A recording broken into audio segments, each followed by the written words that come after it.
Esse podcast faz parte do site Fambonanet. Acesse fambonanet.com.br.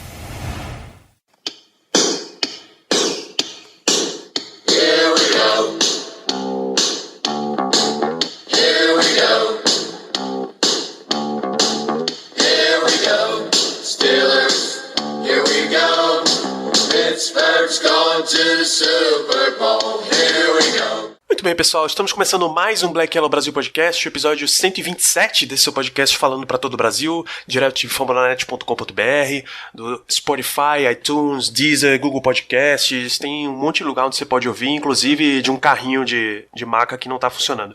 Eu sou o Danilo Batista, seu host, mais uma semana.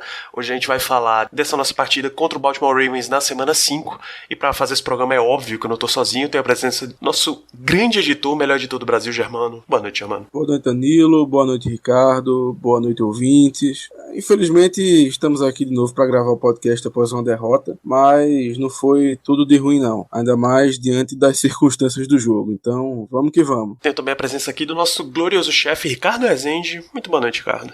Boa noite para todos os amigos da mesa, aos nossos queridos ouvintes. Como os amigos já anteciparam, infelizmente estamos aqui para falar de mais uma derrota. Eu não tive sorte e fiquei doente literalmente porque semana passada eu não pude estar aqui para falar sobre a grande vitória em cima do Cincinnati Bengals.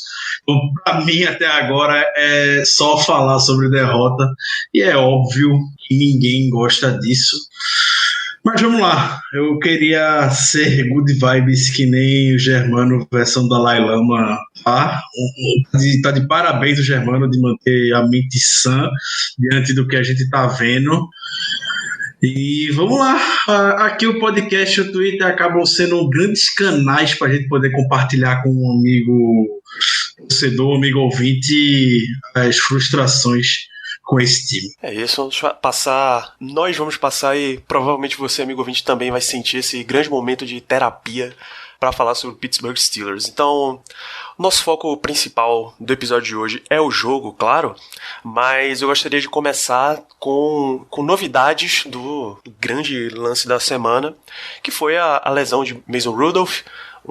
Uma jogada em que ele estava com as costas na parede, basicamente, e ele foi segurado e, ao mesmo tempo, o Earl Thomas, safety do Ravens, foi para derrubar, para finalizar o tackle, e acabou indo com um capacete no queixo do Mason Rudolph, que o apagou instantaneamente.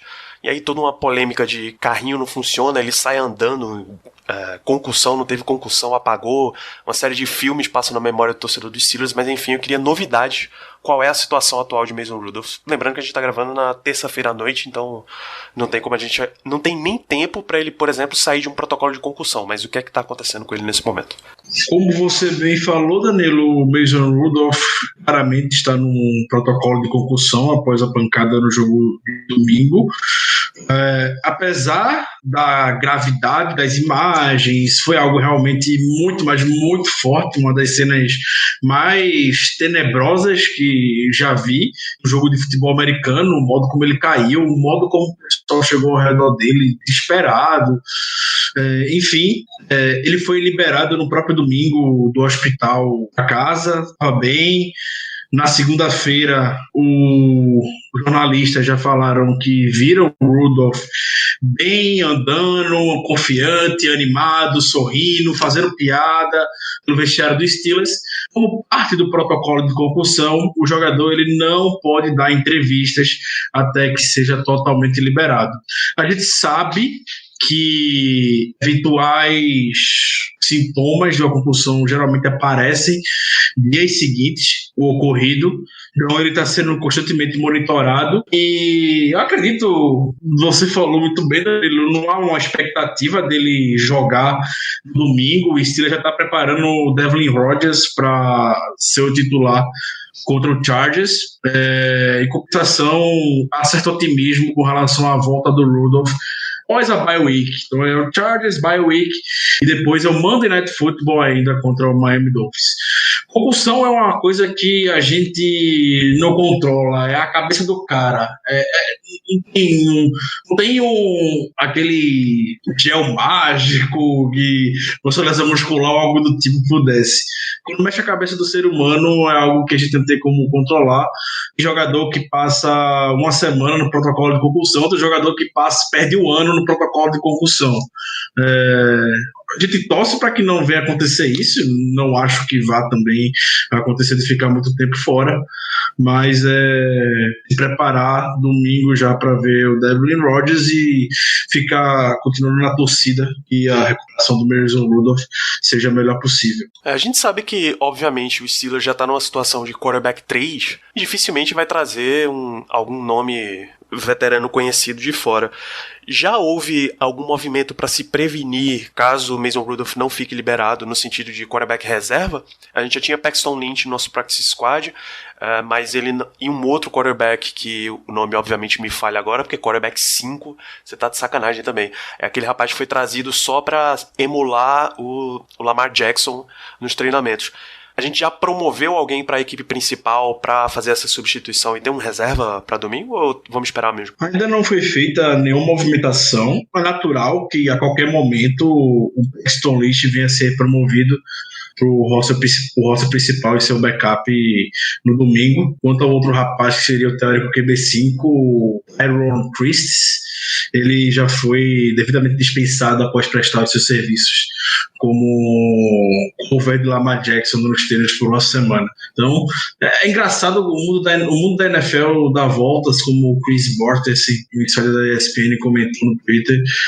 Você vê o Devlin Rodgers, um jogador undrafted que não veio para o Steelers através de um minicamp, um convite de minicamp, foi escalando, fez uma boa pré-temporada, um bom training camp e vai ter uma chance agora dentro das razões de ser titular, quanto o Paxton Lynch, escolha da primeira rodada do draft, não conseguiu se firmar na NFL, tá no practice squad, vai ser o backup dele no domingo. Essa é uma das grandes ironias. Me lembra que Devlin Rodgers é da Universidade de Stanford, não é isso? Perfeito, sim. Que fica na gloriosa, joga na gloriosa FCS, rapaz, realmente que carreira. Um dos maiores nomes da história da FCS, quebrou recordes e mais recordes do Steve McNair, o lendário Steve McNair. Outro grande nome da NFL. Que Deus o tenha. Verdade, recém-falecido também, né? Tem poucos anos que ele faleceu. Poucos anos. Muito bem, antes que eu comece a pesquisar aqui sobre a vida de Steve McNair, vamos falar de Baltimore Ravens 26, Pittsburgh Steelers 23, o nosso segundo jogo de divisão, segundo jogo dentro da AFC Norte, e no Heinz Field novamente, dessa vez a gente saiu derrotado. Já que a gente está nesse momento de rezem por Mason Rudolph, rezem por uma recuperação, vamos falar de pontos positivos desse jogo? Queria começar por você, Germano. O que você tem de destaque positivo pra gente? Bom, como primeiro destaque positivo, eu gostaria de trazer a informação de que a defesa conseguiu 3 interceptações pela primeira vez desde 2018, desde a temporada passada, no jogo da semana 3 contra o Tampa Bay Buccaneers. Naquele jogo a gente também conseguiu 3 interceptações, porém, naquela oportunidade nós conseguimos vencer o jogo pelo placar de 30-27. Então a defesa, na minha visão, está indo muito bem na temporada, gerando turnovers. Eu vi um stat por esses dias que estávamos em segundo lugar na liga com 10 turnovers, apenas atrás do New England Patriots. Claro que esse stat não contava com o jogo da segunda-feira entre o 49ers e o Browns, então não sei como é que está agora, mas até a segunda de manhã estávamos em segundo lugar na liga nessa questão, nesse quesito. Então fica meu destaque positivo para essa mudança da defesa em relação a turnovers, que a gente sabe que na temporada passada foram apenas 8 interceptações. Então nessa temporada já estamos com basicamente 5 jogos, a gente está quase atingindo esse número. Então é uma coisa a se comentar e a se aplaudir, porque a defesa nesse ponto tem sim mostrado um avanço. Perfeito. Eu vou deixar um destaque aqui positivo também para o front seven do Pittsburgh Steelers, que conseguiu 5 sacks nesse jogo, tá? Um para cada um dos 5 que eu vou citar aqui: Vince Williams, Bud Dupree, TJ Watt, Cam Hayward e Javon Hargrave, todos eles com um sack cada, todos eles com pelo menos um QB hit, só Cam Hayward que teve 2. Então o sistema de pressão dos Steelers continua funcionando consistentemente. E dá pra ver que eles estão até conseguindo funcionar, dá até medo deles quererem dar um contrato pra Bud Dupree antes do início da próxima temporada. Não sei, não tem dinheiro pra isso, mas dá uma certa repreensão deles efetivamente quererem fazer isso. Ricardo, seu primeiro destaque. Eu acredito que não possa ser diferente do que vocês já comentaram. Precisa falar sobre a defesa, que finalmente está dando liga, como a gente tanto esperava nos últimos anos. O investimento feito, fazendo com que a gente venha colher boas coisas na unidade, pena que parece ser no tempo errado, como sempre, envolvendo Steelers, que não consegue ter um equilíbrio, parece, entre o ataque e a defesa. Então, a unidade foi imorosa, principalmente depois que o Mac Barron saiu do jogo, quando o Vince Williams ficou definitivamente na rotação ao lado do Devin Bush, e eventualmente jogaram com 3 linebackers, tendo o Telematakevich, o terceiro nome, que também entrou muito bem, faça-se a justiça, nos tackles, que é exatamente isso que a gente sabe. O Telematakevich sempre foi bom nos tackles desde a época do college football. No special teams a gente vê bastante destaque isso nele. E poderia passar o resto do dia falando sobre a defesa com o Bud Dupree, que tá jogando muito bem, o DJ Watt nem se fala, é o Tweet que tá destruindo esse ano, o Hayward, o Hargrave quando entra mostra serviço, é o Steven Nelson, é o Ken Sutton salvando o touchdown na end zone, é o Joe Hayden, é o Micah Fitzpatrick, que pelo amor de Deus, é um jogador muito, mas muito, muito diferenciado. Você tem prazer de ver um cara feito Micah Fitzpatrick em campo com toda a sua agilidade, toda a sua habilidade, como ele vai nos tackles, é algo bonito realmente de se ver. Você vê Mike Hilton interceptando passe. Eu nunca imaginei que havia um cornerback do Steelers fazendo uma interceptação daquela feita o Mike Hilton fez, na marcação em zona. Então, a defesa está fluindo bem. Obviamente não tem o menor crédito do Kit Butler nisso tudo, é o puro talento dos jogadores. A gente vê, não dá para botar um pingo de crédito no coordenador defensivo.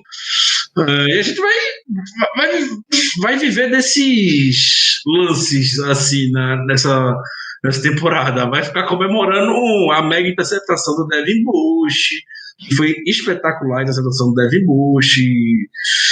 A gente vai comemorar um grande tackle do Micah Fitzpatrick, e assim a temporada aparentemente vai seguindo. Sim, é verdade. Talvez o único mérito de Keith Butler que ele tenha é não colocar jogador machucado em campo. Porque na hora que Anthony Ticklo e Mark Barron, que vinham sendo as duas âncoras da defesa, no sentido de segurar o time pra baixo, de manter afundado mesmo, na hora que esses dois caras não estão disponíveis, aí os jogadores com talento em campo entram lá e estão dando conta do recado. Isso é excelente. É incrível, né, Danilo? É nessa hora que por isso que torcida tem tanta moral pra poder falar. Porque a torcida sempre tá certa, pô. Não se trata dessas coisas, a torcida sempre tá certa. Todo mundo vê que não tem condição. O Mac Barron, não sei o que tá acontecendo. Pode estar com a lesão grave, mas o cara anda em campo. O cara anda. E no domingo, ele era o cara que tava com o Green Dot ainda. O cara tava chamando jogadas, era o cara mais perdido em campo, por ironia. Bicho, a gente falou aqui no episódio passado, talvez o único cara que a gente colocou individualmente como um ponto negativo, foi isso mesmo, o único ponto negativo individual da semana passada foi Mark Barron. A resposta do Steelers, a resposta de Keith Butler e Mike Tomlin também, não tem como negar, foi dar o ponto a ele no capacete, pô. Não existe, bicho, não existe. Eu entendo que isso seja uma medida para que você balanceie mais a volta do Vince Williams, estava voltando de lesão, você precisava dar uma maneirada, e toda aquela história que a gente já sabe, Devin Bush não tem a experiência para isso, Edmonds não dá, não vai meter, Fitzpatrick talvez não tenha o conhecimento da defesa suficiente para isso, mas pô, pelo menos o Fitzpatrick tem visão de jogo e ficou 99% dos snaps em campo, pô. Simplesmente dá pro cara o ponto e vamos lá, seja seja assertivo nesse caso. Demos um destaque positivo cada um. Falamos todos de defesa. Vocês têm algum de ataque pra mencionar? Eu acho que Devlin Hodges teve um desempenho ok para um quarterback 3. Não dá. Só que não sei se vocês querem manter ele num ponto de positivo ou de não critica nem elogia, porque ele é um quarterback 3 fazendo coisas que um quarterback 3 faz. Eu não diria um ponto positivo, mas com certeza negativo não foi. Quando ele entrou no jogo, eu basicamente botei as mãos pro ar e falei, bom, acabou, não tenho o que fazer mais. E ele me surpreendeu, realmente me surpreendeu. Foi uma estreia, digamos assim, magnífica? Não foi, até porque ele basicamente não teve repetições com o time, não teve tempo para treinar, então, porque afinal de contas era um cara que estava no practice squad até pouquíssimo tempo atrás, então ele me surpreendeu, mas também acho exagero botar como ponto positivo. Eu diria que foi uma menção honrosa, digamos assim, feito eu costumava dizer em podcasts anteriores. Boa, bem lembrado. Só para citar para o ouvinte o desempenho do Rodgers, tá aqui, ó, a sequência de jogadas dele. O primeiro passe incompleto, o segundo passe incompleto. O terceiro completo para 13, depois completo para 14, teve uma jogada de Wildcat aí no meio, completo para 18, completo também, não, interceptado pelo Thomas, completo para 10. Então, olha, aparentemente eles já permitiram que ele soltasse o braço mais do que Mason Rudolph nas últimas partidas. Só de você listar os passes um por um aqui. Que parabéns para nosso glorioso coordenador ofensivo também, porque se teu quarterback 3 tem mais liberdade para fazer do que o quarterback 2, por favor, né? A interceptação acabou não contando nas estatísticas, mas foi um extremamente irresponsável, típico de um quarterback 3. A gente pode esperar dele lançar uma bola daquela realmente pedindo para ser interceptado. O que você vai esperar de um quarterback 3, né? Você não tem uma expectativa muito grande. Então, ele conseguiu conduzir uma campanha para touchdown, acertou alguns passes, fez o que a gente viu dele na pré-temporada.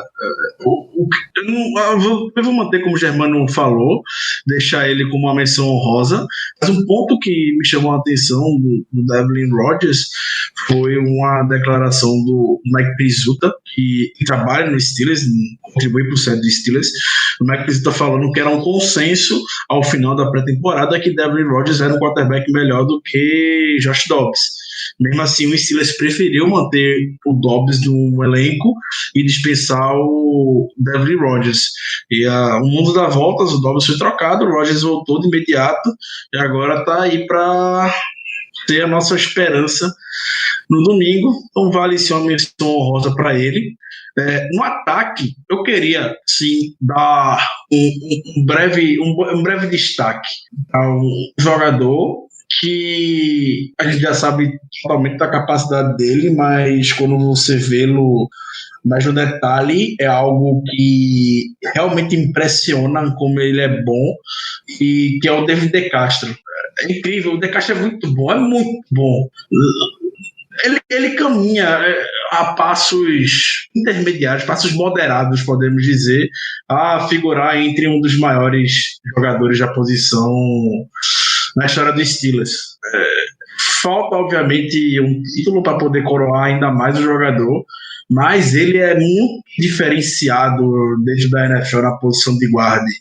O DeCastro é muito bom no jogo terrestre, no jogo aéreo, defendendo contra o passe, enfim, pass protecting, perdão. Então, queria deixar esse destaque pelos lances que deu para perceber a pressão do DeCastro muito bem. A nossa linha ofensiva como um todo, ela geralmente é um ponto positivo. A gente nem comenta muito porque já era esperado, basicamente. A gente não lembra muitas vezes de comentar, de citar a linha ofensiva dentre os pontos positivos, porque é comum dela. Tudo bem que, por exemplo, algumas rodadas atrás, acho que foi contra o San Francisco 49ers, a linha ofensiva não foi tão bem. Mas é uma coisa rara, não é uma coisa comum. Então, essa menção aí do Ricardo ao DeCastro, a gente pode muito bem também ampliar para toda a linha ofensiva, que está cedendo uma média de 1 sec por jogo, o que é muito pouco. Se a gente terminar a temporada com 16 secs sofridos, meu amigo, tá um número espetacular. Salvo engano, a melhor linha ofensiva do ano passado, que foi a do do Indianapolis Colts cedeu uns 19 ou 20. Alguma coisa bem baixa nesse sentido também.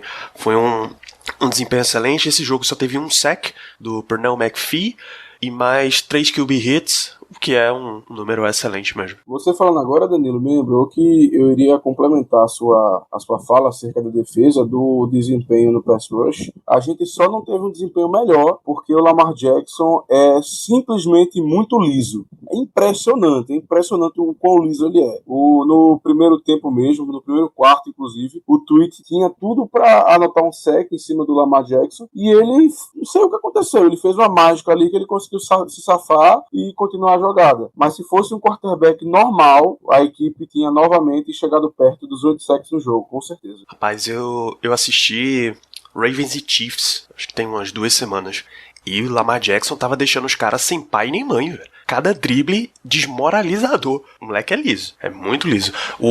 Outra parada que dificultou pra nossa defesa, Mark Ingram, running back espetacular. Todo tackle que o Steelers acertava nele, ele caía pra frente pelo menos umas 2 jardas, cara. E ele nem é tão grande assim.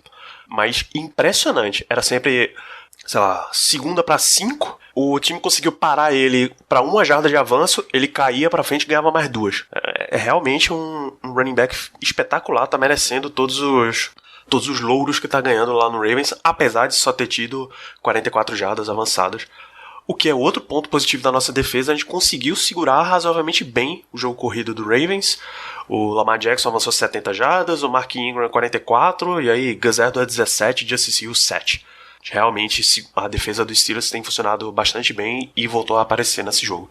Muito bem, acho que para esse jogo não vale... Eu acho que não vale a gente bater de novo em Mark Barron. Acho que a gente tem outras coisas negativas pra gente falar. Se sobrar um tempinho, a gente volta pra ele. Agora sim esse programa vai começar. Agora Isso. sim. Agora. Peraí. Tem mais um ponto positivo, hein? Você tem mais um ponto positivo? Eita, Germano Dalai Lama. Não, esse ponto Vamos, padre. Vocês vão concordar comigo. Eu só gostaria de dar um destaque pro nosso kicker, pro Chris Boswell, que acertou 3 field goals e 2 extra points. Ele, essa temporada, tá completamente diferente. Ainda bem, né? Porque a temporada passada ele foi um desastre, basicamente. Então eu só queria dar um destaque pra ele que ele tá merecendo. O cara tá realmente voltando aos tempos de 2017, aos ventos de 2017, porque nessa temporada ele tá de novo sendo confiável. Uma coisa que a gente precisa urgentemente do nosso kicker. Muito bem, Germano, muito bem. Não é que... geralmente a gente não discorda de você, Germano, só que você realmente deixa o lado positivo aflorar. Você deixa realmente uma coisa mais palpável nesse programa. Parabéns. É algo necessário após os feedbacks que a nossa amiga ouvinte Nájela postou no Twitter, falando que o programa está muito desanimado comigo e com o Danilo. Então, precisa do Germano para poder fazer essa balança do positivo aqui dentro. E olha que a gente faz até um esforcinho pra se manter acima da negatividade, mas não dá não, tem hora que a raiva realmente sobe. Mas vamos deixar esse momento subir, agora bota pra fora esses sentimentos. Eu posso começar, inclusive, com o Randy Fitchner, pra variar. Como é que o senhor me chama um Wildcat com as costas na parede e você ainda me deixa, e some a isso, Jalen Samuels fazer um passe nojento daquele, bicho? Situação completamente maluca e ele ainda me deixa o cara fazer e o cara ainda me faz um passe daquele. Como? Você não tem a menor leitura do que acontece num jogo, não, bicho? Na moral. Narrador ao fundo. Não! É isso. O bicho pareceu que tava naquela cabine à prova de som com um fone enorme na cabeça. Alguém pergunta, olha, o Steelers tem uma jogada de ataque aí, você vai chamar um Wildcat? Acende a luzinha na frente dele. Opa, sim, chama aí. É isso, porque entrou num momento completamente inoportuno. E aí, bom, se naquele ponto ali não deu certo, também rasga a página de Wildcat do Game Plan, porque nunca mais a gente vai usar esse negócio. Parece que morreu e nunca mais volta.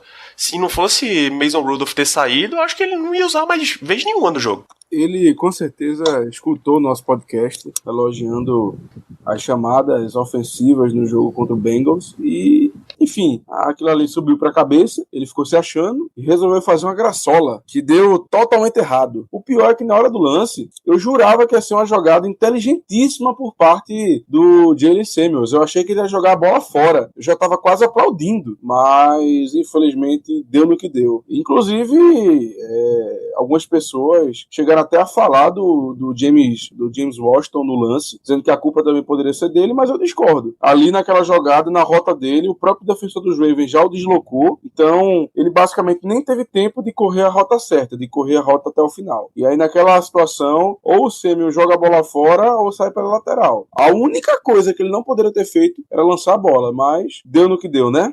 Lançar a bola no meio da defesa. Acho que tinha 10 lugares melhor para ele lançar aquela bola. Ele lançou exatamente no único que não podia fazer e acabou fazendo isso. De fato, não tem como não discordar, meter o nome do Randy Fichtner bem grande aqui. É inacreditável a falta de criatividade que esse cara tem chamando jogada. É incrível. O amigo ouvinte Cícero, o nome dele inclusive no Twitter, Cícero Steelers, ele conversou conosco ontem à noite e compartilhou um dado do Next Gen Stats, mostrando as rotas percorridas pelos jogadores do Steelers. E você vai ver as rotas que o Juju percorreu. Foi a mesma o jogo todo. É sempre essa corridinha lateral que o Juju vai indo para fundo do campo. Foi assim que o Juju fez touchdown no play action. Foi assim que o Juju sofreu o fumble. Foi assim que o Juju fez touchdown contra o 49ers. Você não vê uma variedade disso acontecendo. Você seleciona um rookie feito Deontay Johnson com a premissa de que o Deontay Johnson é um running back. Tudo bem, ele não é mais rápido, ele não corre 4.4 segundos, ele não é um deep threat, mas é um cara que consegue correr a rota completa, toda a árvore de rotas de um playbook para a NFL. É um exímio route runner, era isso que o Antonio Brown era, então a gente vai aposta no Deontay Johnson, um cara com porte físico semelhante, vai ficar ocupando o outside para poder fazer pelo menos essa figura ali Steelers. E você também não faz nada, você não aproveita um jogador que você escolheu com a premissa a ser um jogador dinâmico, pelo menos em termos de rota. Você usa e abusa das mesmas jogadas com ele. Então, não dá, você nunca vai vencer na NFL com um coordenador ofensivo feito Randy Fichtner na sideline chamando jogadas. Não é de agora isso. Foi desde quando o Steelers começou essa draga de perder, começando por aquela partida contra o Denver Broncos. Então, eu tenho um dado aqui que fala muito sobre o Randy Fichtner. Steelers, nos últimos 11 jogos, novamente, puxando desde aquela derrota contra o Denver Broncos. Nos últimos 11 jogos, o Steelers tem 3 vitórias e 8 derrotas. Nas vitórias, 2 contra o Bengals, 1 contra o Patriots, na temporada passada, obviamente, do Bengals esse ano, onde nesse jogo, nessa sequência de jogos, inexplicavelmente, o Randy Fichtner abandonou o jogo terrestre no segundo tempo, sem motivo algum. Porque, com exceção da primeira semana contra o Patriots, em 10 desses 11 jogos, o Steelers ou estava ganhando ou estava empatando o jogo. A única vez que eles estavam realmente atrás de placar contra o Patriots na semana 1. O Steelers, na temporada passada, teve uma sequência de 6 vitórias consecutivas. Nessa sequência de 6 vitórias, o Steelers teve uma média de 27 corridas para 132 jardas. Nas derrotas, o Steelers correu para 19 vezes e uma média de 73 jardas. Eu não sei realmente o que acontece no segundo tempo com o playbook do Randy Fichtner para forçar todo passe desnecessário, parar de fazer os pulls com os OLs, que a gente sabe que é muito bom, ter essa imprevisibilidade no meio do jogo. É um time que não sabe hoje administrar um resultado, por exemplo. Hoje a gente tá vendo já o jogo do Steelers, o Steelers tá vencendo, a gente já tá esperando o pior, a gente sabe que vai acontecer o pior. O Steelers nos últimos jogos, ele tá procurando meios de perder. Perde de maneiras que a gente nem acredita, a gente se recusa a ver. O Steelers, durante tantos e tantos anos, ficou marcado por saber encontrar maneiras de ganhar o jogo. Dá um jeito. É um fumble forçado pelo Ryan Shazier contra o Bengals nos playoffs, que muda completamente o jogo quando o Bengals só precisava ajoelhar para vencer. É viajar para Kansas City nos playoffs e vencer somente com o field goal do Chris Boswell. Aquela temporada 2017 contar com o field goal de mais 50 jardas do Boswell para esse jogo no final, virar 10 pontos contra o Ravens em menos de 4 minutos. O Steelers não tem muito tempo, ele encontrava jeitos de vencer o jogo. Hoje ele só sabe encontrar maneiras de perder, de entregar basicamente as partidas. Então, enquanto o Randy Fichtner estiver lá chamando o jogador do ataque, eu não vejo nenhuma perspectiva particularmente de muita melhora. A gente vai continuar encontrando maneiras de perder o jogo e mais dos mesmos, infelizmente, vão aparecer. E a coisa que eu mais odeio no Randy Fichtner é que ele faz a gente esquecer o como que Butler é competente e ruim. Mais um motivo para eu odiar os dois é que a gente esquece completamente que o Dennis Smith está lá já faz alguns anos e o Special Teams é um dos piores da NFL. É inacreditável esses três nomes, esses três assistentes de Mike Tomlin. É lastimável a decisão que os Steelers ainda mantém de ter esses três caras como assistente do Tomlin. É revoltante. Muito se fala que o Tomlin herdou o elenco do nosso querido Bill Cowher. Na verdade, o grande lance é que ele herdou a comissão técnica, né? Ele herdou Dick Butler. Dick Butler o quê, caceta? Dick LeBeau. Dick Butler, caralho. Esse é um dos grandes lances para os Steelers. Mas enfim, é verdade, é assombroso. Dá até dó no coração da gente não ter mais nosso querido Daryl Drake, porque a gente sabe que muito provavelmente até desenvolvimento de wide receiver vai dar uma estagnada e aí você não tem nem o jogador desenvolvendo e crescendo para o talento resolver, que é o que a gente vê da defesa, por exemplo, e nem o esquema ajudando os caras a se saírem melhor. É tragédia mesmo. O Steelers só tem tido bons frutos na temporada na base do talento bruto mesmo, sem contar com o desenvolvimento. Olha lá, Germano, eu sei que em algum lugar aí desse seu yin yang tem um negócio negativo pra gente falar desse jogo. Tenho sim.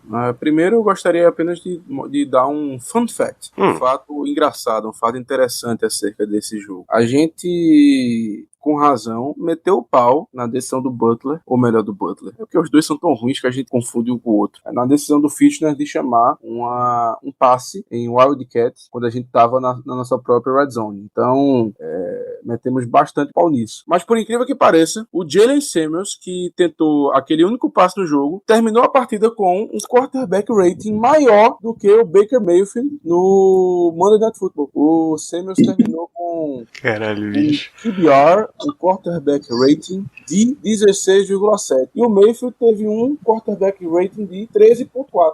Que beleza. Aí, para vocês saberem disso, que eu tô bastante feliz com essa notícia.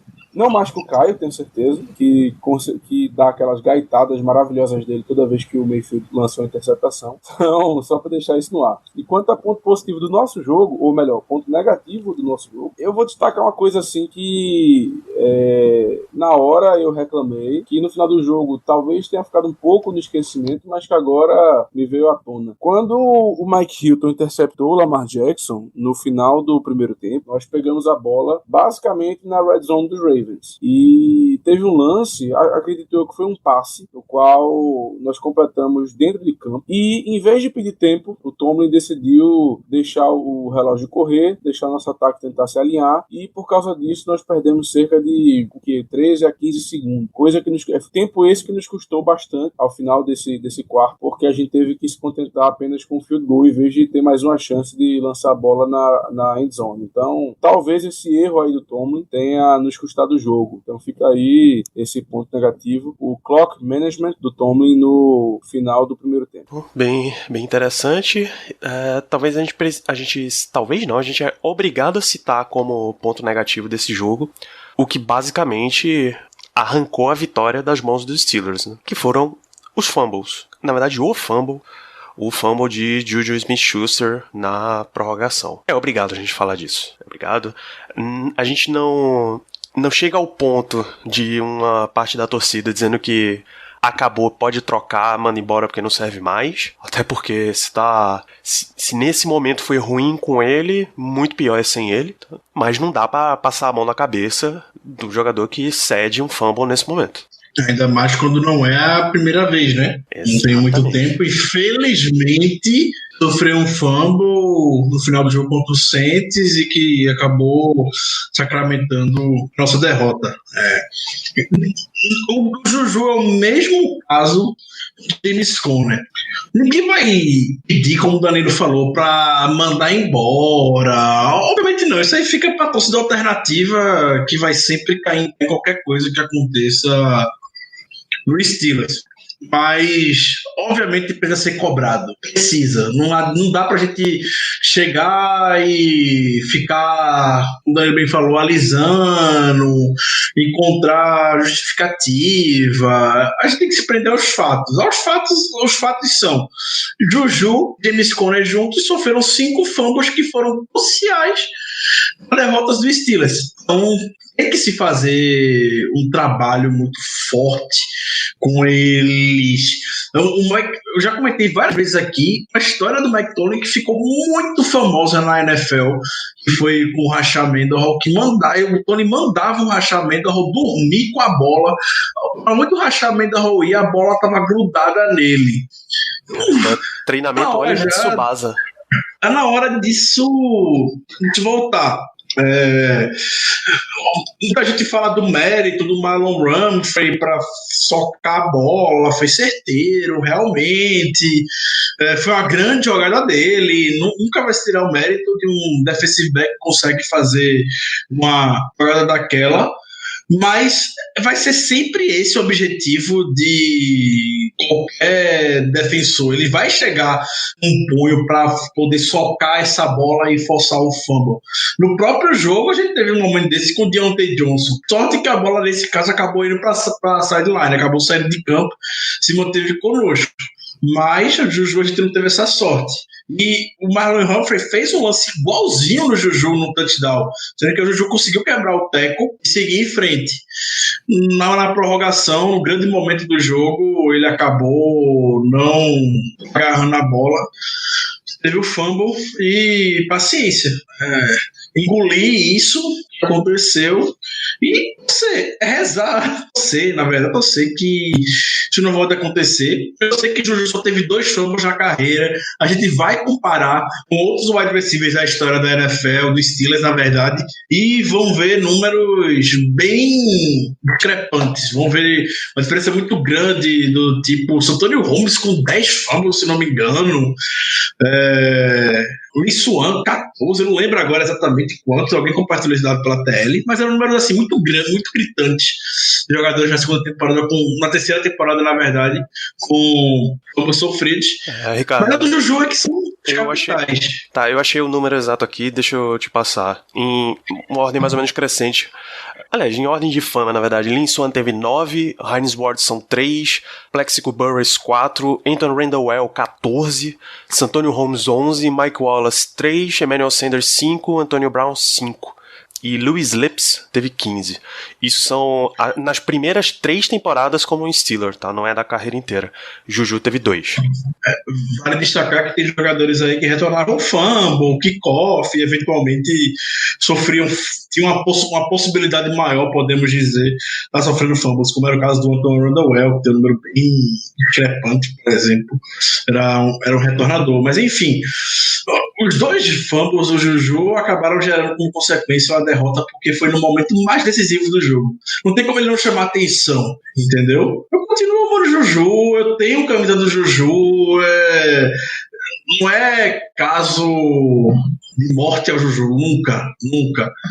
É só esse trabalho, segurar a bola. Você tem que segurar a bola se quiser ser um autêntico wide receiver número 1 na NFL. O problema dos fumbles do Juju é justamente esse. É o momento no qual eles ocorrem. Porque, como vocês falaram, o Juju tem 2 fumbles na carreira, em, digamos, 2 temporadas e um pouquinho da terceira. Então, digamos que ele mantém esse ritmo. Digamos que ele, sei lá, tenha mais um fumble nessa temporada. Fica com 3 em 3 temporadas completas. Poxa, um fumble por temporada não tá uma média ruim, não. Realmente não tá. Eu não considero, pelo menos. O problema é o momento que isso ocorre. E também, eu tenho certeza, que a reação que a gente tem relação também com o Conner, que é outro jogador, que é outro skill position que a gente tem, que tem essa mania de soltar a carne. O Conner também, em diversos jogos, soltou a carne em momentos inoportunos, em momentos importantes para a equipe. Então, talvez, pelo fato do Conner também ter essa fama, a gente acaba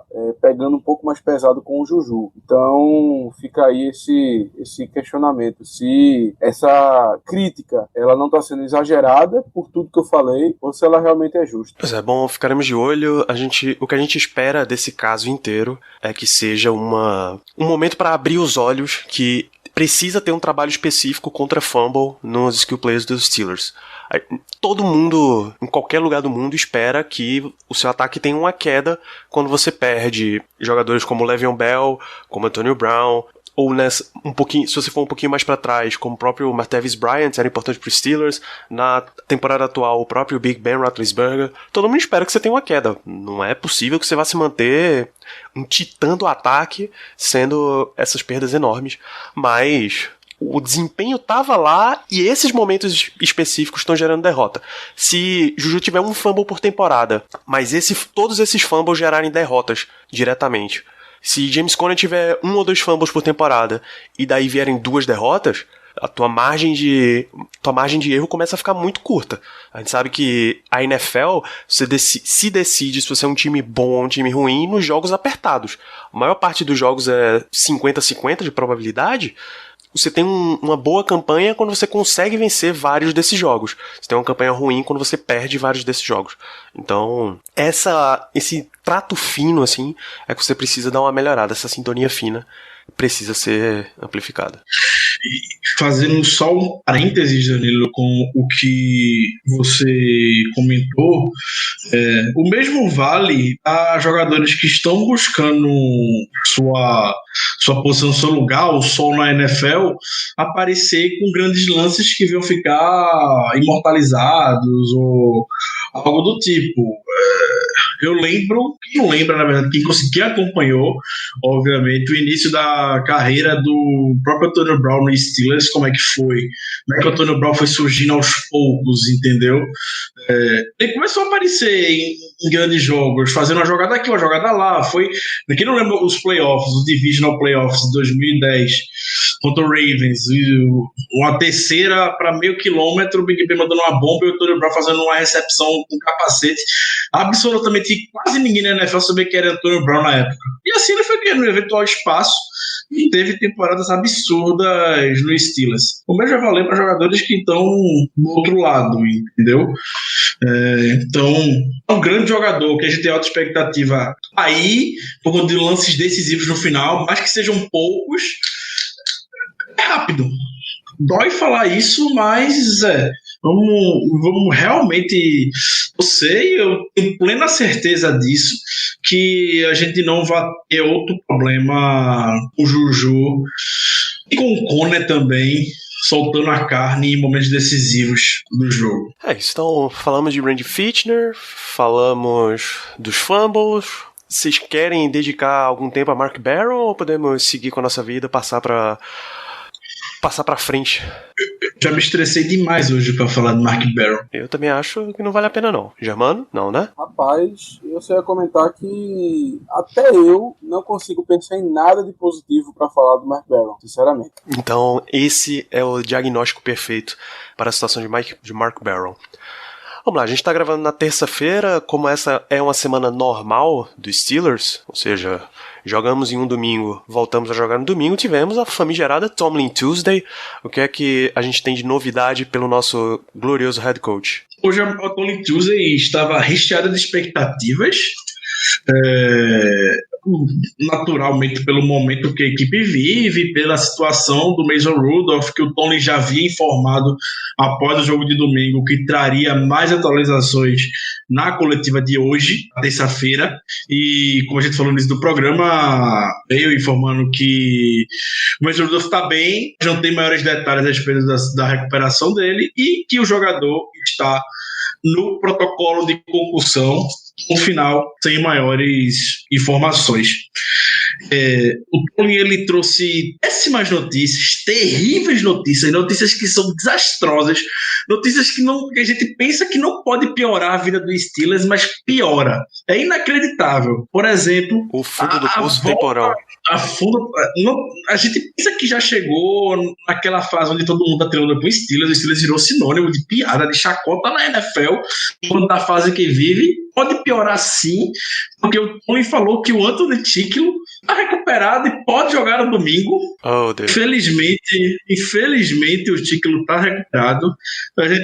Há uma grande possibilidade de vê-lo em campo entrando na rotação e fazendo nada como sempre. É mais um jogador Mark Barron no time. Enquanto esteve fora foi somente reforço, mas uma pena que só a gente vê isso, o óbvio. Então, o Tickle recuperado. A surpresa da lesão do Jalen Samuels, ninguém sabia até então. Samuels fez uma cirurgia no joelho ontem, foi vestir muletas hoje nas instalações do Steelers e está fora de pelo menos um mês.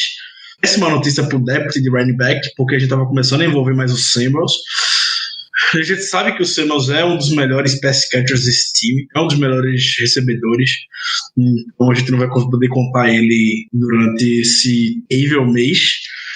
O que isso significa também que provavelmente o Wildcat esqueça pro resto da temporada, né? Sem o Jalen Samuels seria uma surpresa, até porque foi dito hoje que o Jalen Samuels seria o quinto quarterback do Steelers, podemos dizer.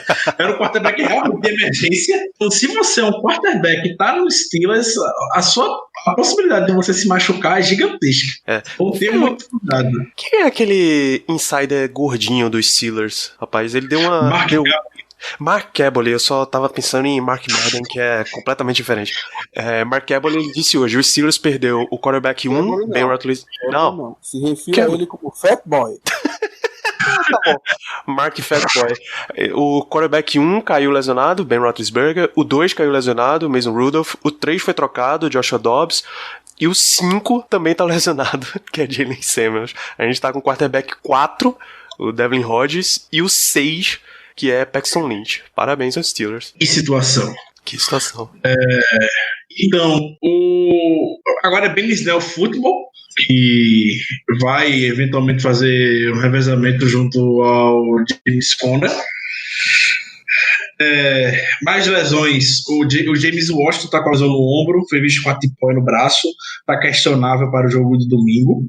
O Steven Nelson, a pena o Steven Nelson, também apareceu no Injury Report com a lesão na virilha, tá destruindo essa temporada. A gente mal lembra do Steven Nelson, porque geralmente é uma coisa muito boa, uma coisa positiva. Então ele também está questionável para o jogo de domingo. A gente precisa do Steven Nelson muito se quiser ter a chance mínima de vitória. E o terrível Mark Barron também está lesionado, felizmente. Novamente, um parede não deseja mal a ninguém, mas felizmente ele saiu com uma leve lesão na coxa no jogo de domingo. Também está questionável para a partida contra o Chargers, vai ser monitorado durante a semana. Termos de lesão foram essas. E acredito que para finalizar, a gente tem que falar sobre o Tomlin falou alguma coisa sobre o Knicks, se ele volta, se ele não volta. Boa, ele comentou que o Knicks tem possibilidade sim de voltar no domingo. Boa lembrança. Isso aí. O Knicks tem chance. Pesquisando sobre o jogo, eu descobri que o Tyson Alualo jogou um snap. Jogou. E foi muito. E foi muito bem. Foi muito bem. Não foi ele que liderou uma corrida. Isso, a corrida pra touchdown de James Conner. Foi ele mesmo. Eu não lembrava disso. Vou até depois desse podcast dar uma olhada de novo no jogo, porque eu não lembrava. Simplesmente eu não lembrava desse lance. Grande Tyson Alualo. Foi sim. Grande jogada ele fez, conseguiu abrir bloqueios pro touchdown, mas o Knicks ele pode voltar assim no domingo. Bom, a respeito. O grande lance relacionado a Mike Tomlin nessa semana é o seguinte: o Washington Redskins demitiu o Jay Gruden depois do Washington começar 0-5 na campanha. É um caso bizarro. Ele recebeu um SMS pedindo pra ir no escritório lá do Dan Snyder. Ele recebeu isso às 8 da noite. Pediu pra ele se apresentar às 5 da manhã no escritório. 5 da manhã da segunda-feira. Ele chegou nas dependências do Washington Redskins à meia-noite. E ficou de meia-noite às 5 da manhã fazendo Deus sabe o quê. Recolhendo as coisas, muito provavelmente. Mas enfim, ele foi demitido, o Washington Redskins está sem treinador, e aí pintou uma wishlist. Quem são as pessoas que Dan Snyder gostaria de ver como head coach do Washington Redskins? Uma delas é ninguém mais, ninguém menos que Mike Tomlin. E aí é claro que na coletiva você tem a obrigação jornalística de perguntar qual é o caso. O que é que tá acontecendo nessa história aí? Tem alguma verdade nisso? E ele, evidentemente, foi perguntado. Sim, e como sempre, o Mike Tomlin conseguiu sobressair. Uma das coisas mais engraçadas que eu vi o pessoal comentando no Twitter a respeito disso é que nunca viram o Tomlin responder uma pergunta tão direta quanto essa. Então, ele foi questionado a respeito dessa questão do Redskins e ele falou que não tá nem aí para isso, não tá preocupado, não tá dando atenção para isso, porque atualmente ele é o head coach de um time que tem a campanha de 1 vitória e 4 derrotas e que vai jogar fora de casa com um quarterback Hall da Fama e com o quarterback, e você está com o quarterback número 3, no caso com o Devlin Rodgers.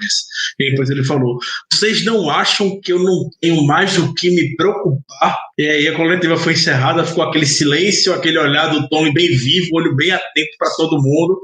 Ninguém perguntou mais nada, e aí o Tomlin foi embora.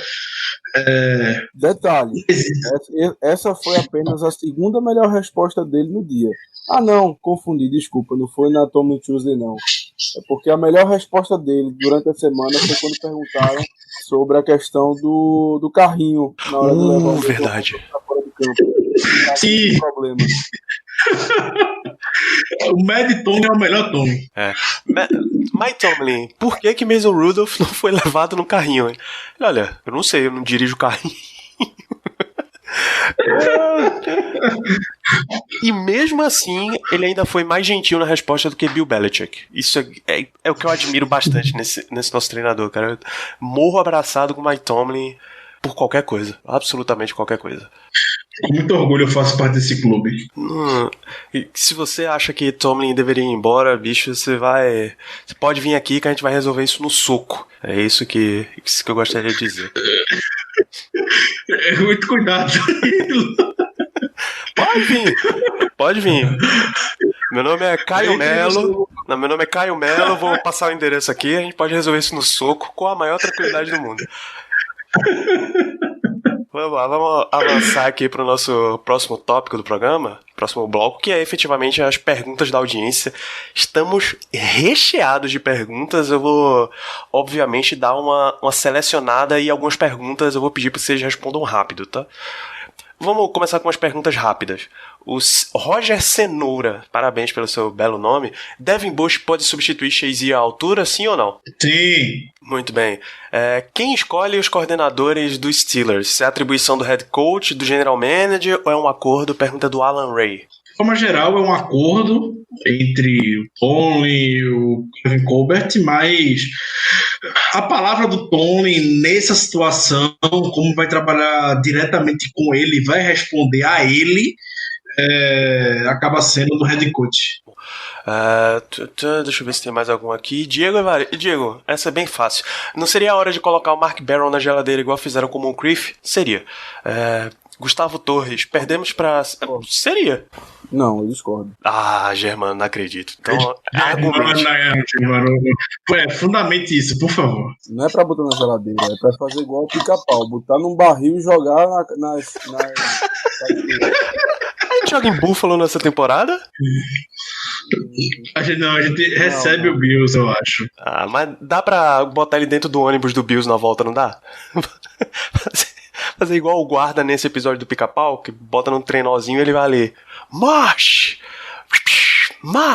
Até voltar para as cataratas.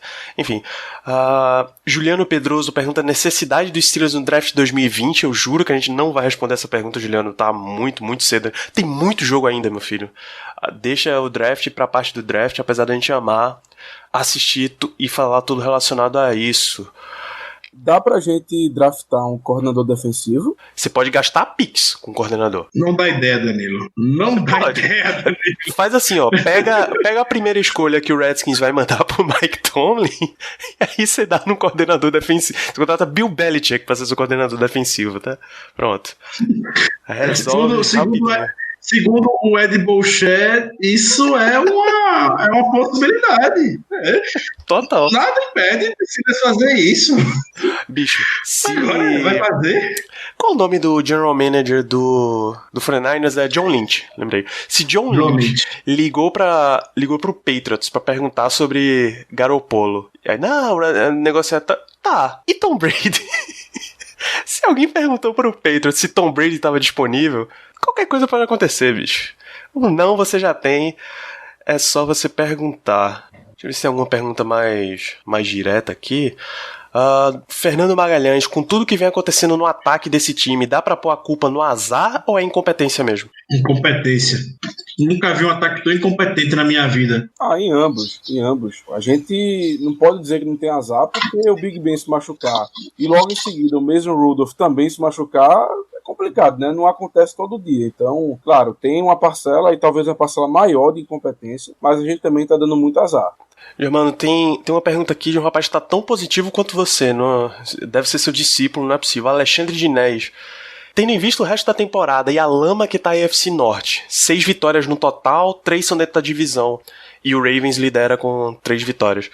O que vocês imaginam que seja o recorde para ganhar mesmo? Ou seja, Alexandre Dinés ainda acredita no Steelers ganhando a divisão. Rapaz, quem fizer 9-7 leva, sinceramente.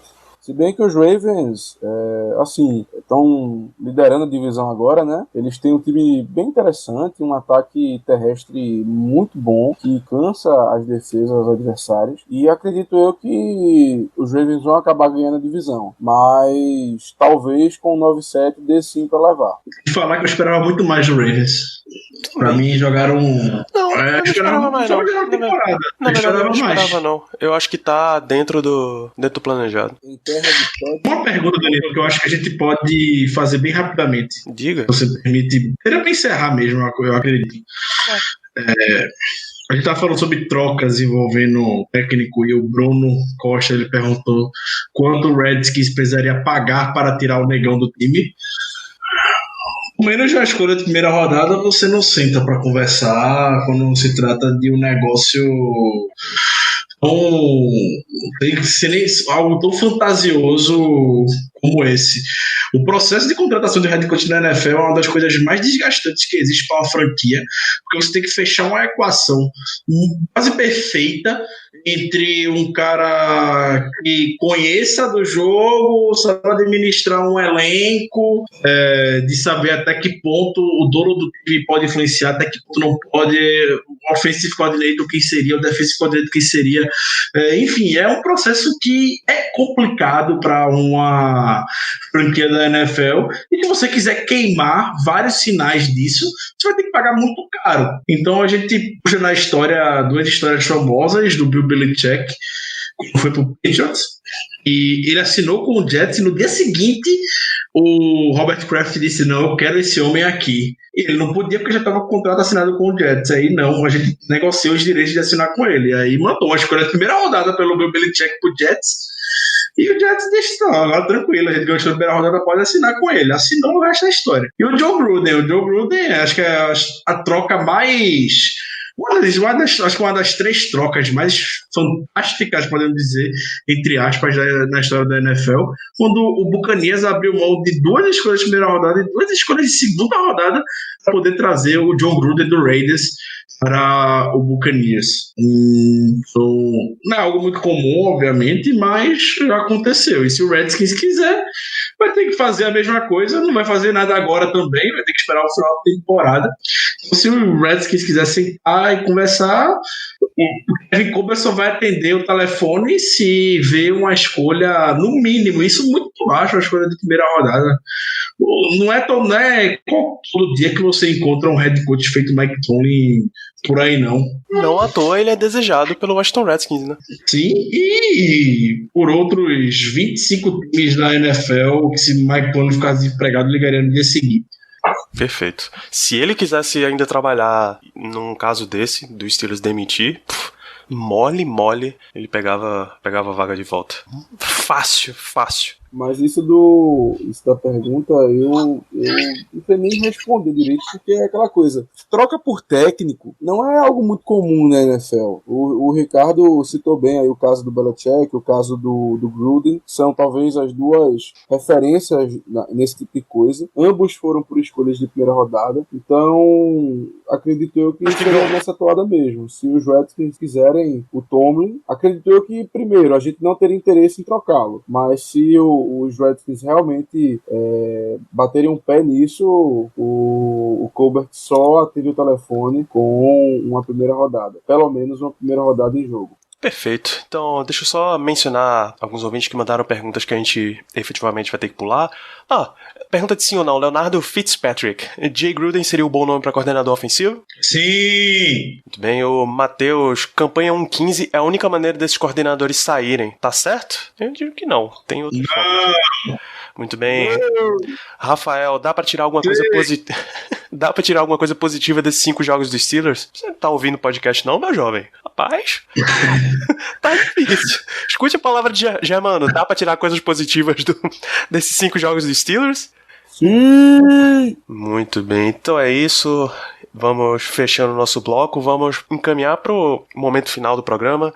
A gente tem um Sunday Night Football aí pela frente. Pittsburgh Steelers visitando o Los Angeles Chargers. LA, a gente sabe as condições em que o Chargers tem jogado lá em LA. Todo mundo joga em casa contra eles, basicamente. Matchups para essa partida que eu mal posso esperar para ver de novo Keenan Allen fatiando a defesa. Vamos lá.